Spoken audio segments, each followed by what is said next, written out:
আজ আমরা শহীদ রাষ্ট্রপতি জিয়াউর রহমান এবং বাংলাদেশ জাতীয়তাবাদী দল মানে বিএনপির শুরুর দিকের রাজনৈতিক পথচলা নিয়ে একটু আলোচনা করি। কি বলেন? হ্যাঁ, অবশ্যই।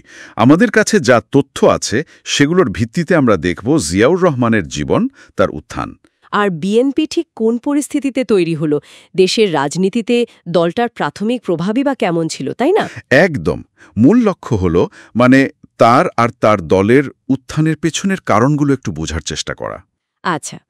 শুরুতেই তো বলতে হয় জিয়াউর রহমান বীর উত্তম তিনি মুক্তিযুদ্ধের একজন অত্যন্ত গুরুত্বপূর্ণ ব্যক্তি ছিলেন। ১৯৭১ সালে ২৬শে মার্চ চট্টগ্রামে বঙ্গবন্ধুর পক্ষে তার স্বাধীনতার ঘোষণা পাঠ, এটা তো একটা মাইলফলক ঘটনা। অবশ্যই। জাতিকে দারুণভাবে অনুপ্রাণিত করেছিল সেই ঘোষণা। পরে তো ধরুন ১৯৭৫ সালের রাজনৈতিক পট পরিবর্তনের মধ্য দিয়ে তিনি ক্ষমতায় আসেন। হ্যাঁ, সেটা দেশের ইতিহাসে একটা নতুন অধ্যায়ের সূচনা করে। আচ্ছা, জিয়াউর রহমানের ব্যক্তিগত জীবন আর এই যে রাজনৈতিক উত্থান, এটা নিয়ে যদি আরেকটু বলেন। দেখুন, জন্ম ১৯৩৬ সালে বগুড়ায়, তারপর পাকিস্তান সেনাবাহিনীতে যোগদান। আর মুক্তিযুদ্ধে তার ভূমিকা, বিশেষ করে চট্টগ্রামে। হ্যাঁ, চট্টগ্রামে তার ভূমিকা খুব গুরুত্বপূর্ণ ছিল। কালুরঘাট বেতার কেন্দ্র থেকে স্বাধীনতার ঘোষণা পাঠ, এটার জন্যই তো তিনি বীর উত্তম খেতাব পান। ঠিক, রাষ্ট্রপতি হওয়ার পর তার নিজস্ব একটা রাজনৈতিক দর্শনও তো গড়ে উঠেছিল, তাই না? হ্যাঁ, আর সেই দর্শন থেকেই কিন্তু একটা নতুন দল বিএনপি গঠনের প্রয়োজনটা তিনি অনুভব করেন। প্রেক্ষাপটটা কি ছিল? দেখুন, আমাদের সূত্রগুলো বলছে স্বাধীনতা পরবর্তী সময়ে, বিশেষ করে যখন একদলীয় শাসন চলছিল, বাকশাল, তখন অনেকের মধ্যেই একটা রাজনৈতিক শূন্যতা বা অস্বস্তি কাজ করছিল। জিয়াউর রহমান হয়তো ভেবেছিলেন দেশের স্থিতিশীলতার জন্য, অগ্রগতির জন্য বিভিন্ন মতের সম্মেলন দরকার, বহুদলীয় গণতন্ত্র প্রয়োজন। আর সেই ভাবনা থেকেই বিএনপি প্রতিষ্ঠা। ঠিক তাই। ১৭৭৮ সালের ১ সেপ্টেম্বর বাংলাদেশ জাতীয়তাবাদী দল বিএনপি প্রতিষ্ঠা হল। বিএনপির মূল ভিত্তি ছিল বাংলাদেশী জাতীয়তাবাদের ধারণা। এটা একটু ব্যাখ্যা করবেন, এর মানেটা কি? আচ্ছা, এর মূল কথা হল দেশের স্বার্থকে সবার উপরে রাখা, সাথে জনগণের ধর্মীয় বিশ্বাস, মূল্যবোধকে সম্মান করা, নিজেদের সাংস্কৃতিক ঐতিহ্যকে গুরুত্ব দেওয়া। হ্যাঁ, আর দেশের নীতি নির্ধারণে সাধারণ মানুষের অংশগ্রহণ, একটা ইনক্লুসিভ বা অংশগ্রহণমূলক রাজনীতির ধারণা। তখনকার রাজনৈতিক আবহে এটা তো অনেকের কাছেই নতুন মনে হতে পারে, প্রচলিত ধারা থেকে একটু ভিন্ন। কিছুটা তো বটেই। মনে হয় এটা তৎকালীন বাঙালি জাতীয়তাবাদী বা অন্যান্য সেকুলার ধারা থেকে একটা আলাদা পরিচয় তৈরির চেষ্টা ছিল। আচ্ছা, দল গঠনের পর দেশের নীতি নির্ধারণে বিএনপির প্রাথমিক পদক্ষেপগুলো কি ছিল? আমাদের হাতে থাকা তথ্যে কি বলছে? সবচেয়ে বড় যে বিষয়টা সামনে আসে সেটা হলো বহুদলীয় গণতন্ত্র ফিরিয়ে আনার চেষ্টা, নির্বাচন।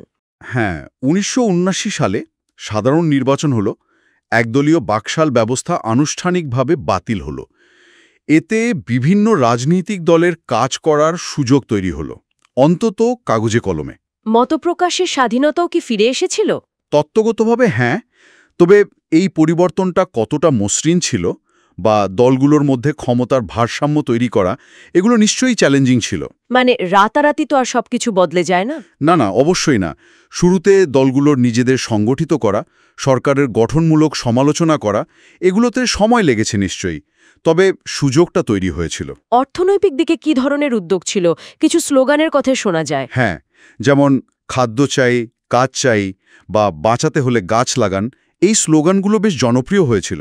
আচ্ছা। কৃষি ও শিল্পে জোর দেওয়া হয়েছিল, কৃষকদের জন্য সার, সেচ, এগুলোতে ভর্তুকি বা প্রণোদনা দেওয়া, সহজ শর্তের ঋণ, বেসরকারি খাতকে উৎসাহ দেওয়া। হ্যাঁ, এই বিষয়গুলোও ছিল। লক্ষ্য ছিল অর্থনৈতিক স্বনির্ভরতা অর্জন করা। গ্রামের দিকেও কি নজর ছিল? গ্রামীণ উন্নয়ন?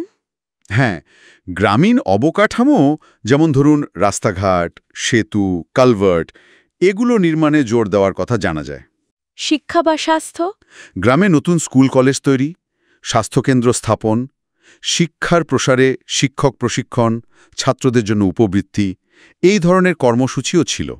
শহর আর গ্রামের বৈষম্য কমানোর একটা চেষ্টা। আর আন্তর্জাতিক অঙ্গনে জিয়াউর রহমানের ভূমিকা? সেখানেও তিনি বেশ সক্রিয় ছিলেন। একটা স্বাধীন পররাষ্ট্রনীতি, নিজস্ব একটা ধারা তৈরির চেষ্টা দেখা যায়। বিশেষ করে কোন দিকে জোর ছিল? ওআইসি ইসলামী সহযোগিতা সংস্থা, তারপর জোট নিরপেক্ষ আন্দোলন, এই ফোরামগুলোতে আর মুসলিম বিশ্বের দেশগুলোর সাথে সম্পর্ক আরও মজবুত করার দিকে তার বিশেষ নজর ছিল।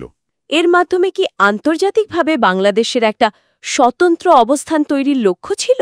হ্যাঁ, তথ্যগুলো সেদিকে ইঙ্গিত করে। দেশের ভেতরে বহুদলীয় ব্যবস্থা আর বাইরে একটা স্বাধীন পরিচিতি, দুটোই তার লক্ষ্য ছিল বলে মনে হয়। আর এর ফলে দেশের রাজনীতিতে বিএনপি একটা প্রধান বিরোধী শক্তি হিসেবেও উঠে আসে, তাই না? যা ক্ষমতার ভারসাম্য আনতে সাহায্য করেছিল।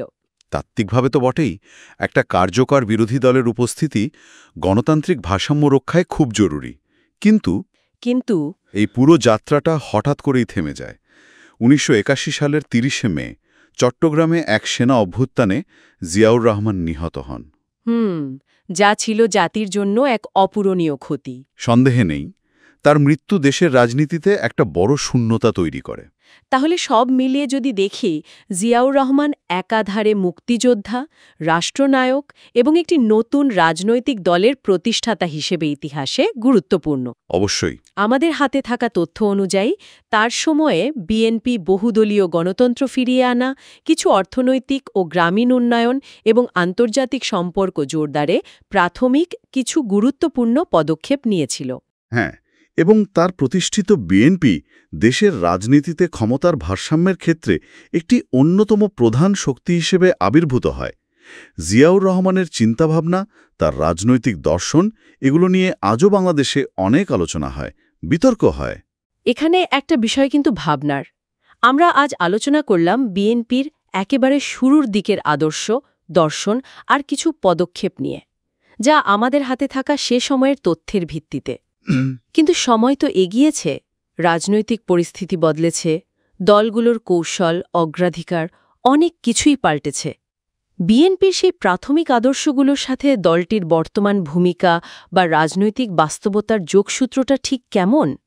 সেই সময়ের লক্ষ্যগুলো আজকের বাংলাদেশের জন্য কতটা প্রাসঙ্গিক, এই প্রশ্নগুলো নিয়ে কিন্তু আরও গভীর বিশ্লেষণের সুযোগ রয়েই গেছে।